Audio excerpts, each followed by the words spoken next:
bienvenue dans cette nouvelle vidéo. Aujourd'hui je reviens pour un petit point lecture. Ça fait longtemps que j'en ai pas fait parce que ça fait aussi très longtemps que j'ai pas enchaîné les lectures comme je faisais d'habitude parce que ces temps-ci j'ai beaucoup de travail. Et d'ailleurs je suis très contente de moi vu que j'ai enfin répondu à toutes les lettres que vous m'avez envoyées. Et là il y en a encore quelques-unes qui sont au salon, j'en ai juste pris voilà, quelques-unes pour vous montrer.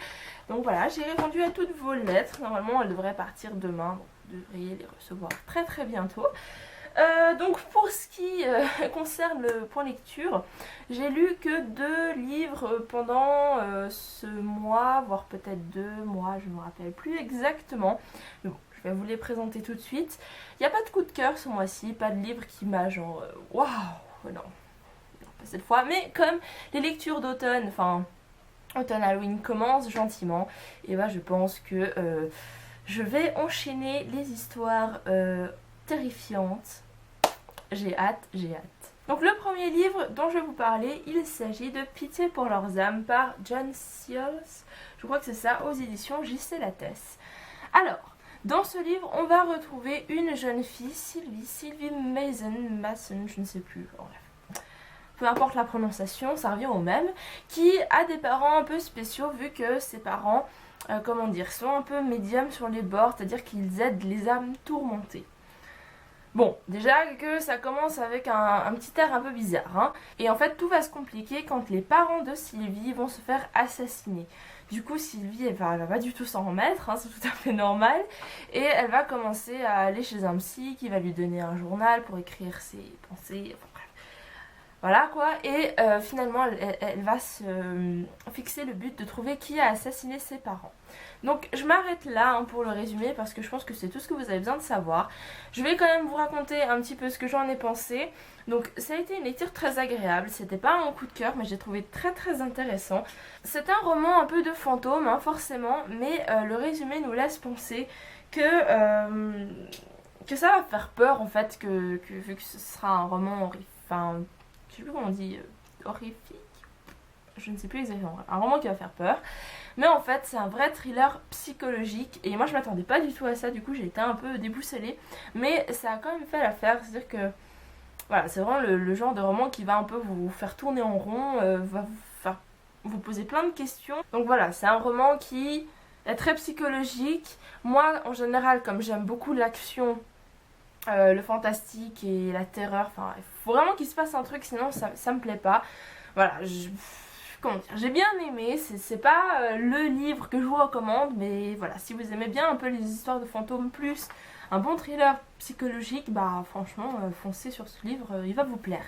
Après un autre point que j'ai beaucoup adoré, pardon, j'ai la voix qui bug, c'est le personnage de Sylvie qui est vraiment très touchante. Je me suis beaucoup attachée à ce personnage, il était tellement... Enfin il dégageait quelque chose quoi en fait, c'est simple, c'est une personnalité, elle est vraiment impressionnante cette petite fille, je me rappelle plus quel âge elle a exactement. Mais voilà, j'ai adoré la suivre, elle et ses aventures, donc franchement si vous aimez les thrillers psychologiques et en même temps les histoires de fantômes, franchement foncez sur ce bouquin. Le deuxième livre que j'ai à vous présenter, il s'agit d'un partenariat que j'ai fait avec Gallimard, donc Gallimard Jeunesse, oui il me semble que c'est ça. Il s'agit de Atlantia par Ali Candy, c'est l'auteur de Promise, enfin de la saga Promise, que je n'ai pas lu. Et donc voilà, c'est aux éditions Gallimard forcément. Ce livre, c'est une dystopie. Un peu particulière parce que ça n'a rien de post-apocalyptique, même si la dystopie n'est pas forcément post-apocalyptique, mais en général, hein. Donc on va retrouver 2 peuples, donc un peuple d'en bas, donc dans la mer, et un peuple en haut, sur terre. En fait, la partie sur terre a été abîmée, c'est pourquoi la majorité des habitants, je ne sais pas, vivent dans l'eau, sous une espèce de forme de sirène. Voilà. Donc le monde d'en haut est moins, comment dire...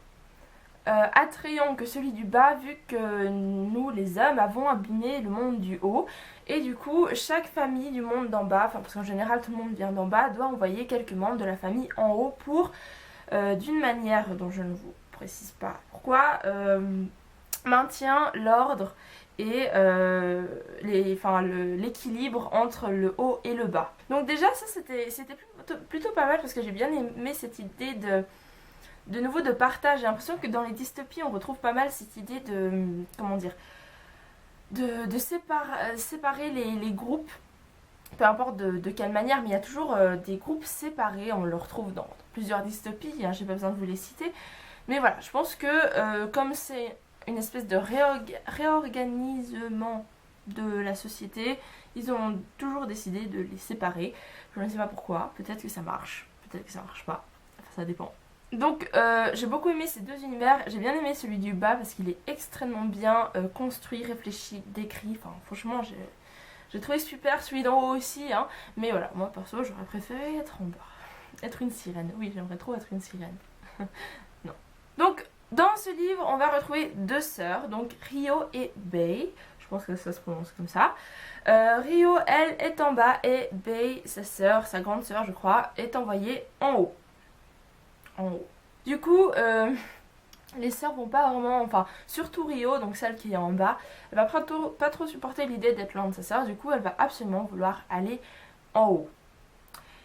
Et du coup, elle va découvrir le monde d'en haut, et puis forcément je veux pas vous raconter à quoi il ressemble, parce que sinon c'est un peu dommage. Mais voilà, donc ce livre parle de sirènes, d'aventure et un petit peu d'amour, parce qu'il y a toujours un petit peu d'amour. Mais voilà, en gros... J'ai trouvé assez sympa une histoire qui parle de sirène, enfin à peu près. J'ai pas lu le livre Deep Blue, je sais plus quoi, je l'ai pas lu donc j'avais encore jamais vraiment lu une histoire de sirène. Mais bon, alors pour vous résumer, j'ai beaucoup aimé ce livre, j'ai trouvé l'idée assez originale. Après voilà, de nouveau ça n'a pas été un coup de cœur, c'était léger, enfin... Il est pas très grand, j'ai marqué plein de pages, je sais. Du coup, l'histoire est vraiment passionnante, c'est une lecture très agréable, comme j'ai déjà dit. Mais moi, ce qui m'a vraiment le plus plu, c'est de nouveau l'univers. En général, c'est toujours ça qui me plaît dans les livres, c'est l'univers quand il est bien construit, on a vraiment l'impression d'y être. Mais pour ça, il n'y a pas besoin d'avoir 36 000 descriptions, hein. Je dis juste vraiment mettre une ambiance. C'est juste le fait de créer un environnement où on se sent à l'aise ou pas à l'aise, hein. Du coup si on veut faire une histoire terrifiante, forcément il faut créer une ambiance assez lourde, pesante, ce qui était le cas justement dans Pitié pour leurs âmes, hein. L'ambiance était vraiment lourde, terrible, avec cette histoire d'assassinat et cette pauvre fille qui essaye de trouver l'assassin de ses parents. Et là c'est vraiment quelque chose d'en même temps léger, mais aussi je sais pas trop comment dire ça. C'est léger, mais en même temps, on sent qu'il y a une espèce de tension. Et du coup, je vous le conseille si vous avez envie de découvrir cette histoire. Si vous aimez peut-être Ali Kondi, je ne sais pas, hein. D'ailleurs, ça fait très longtemps que j'ai ce partenariat. Je suis pas trop à jour, moi. Donc du coup, c'est tout pour cette vidéo. J'espère que ça vous a plu. Voilà, c'est un point lecture comme les autres. Néanmoins, je suis en vacances à partir d'aujourd'hui. Enfin d'hier en fait, donc je pense que je vais faire un peu plus de vidéos et essayer d'innover comme toujours. Et qu'est-ce que je voulais dire, je suis revenue de Berlin, donc c'est pour ça que vous n'avez pas eu de vidéo cette semaine. Si vous me demandez ce que j'ai pensé de Berlin, je vous dirais que c'est pas une ville que j'ai aimé tant que ça, même si l'histoire, enfin la culture, enfin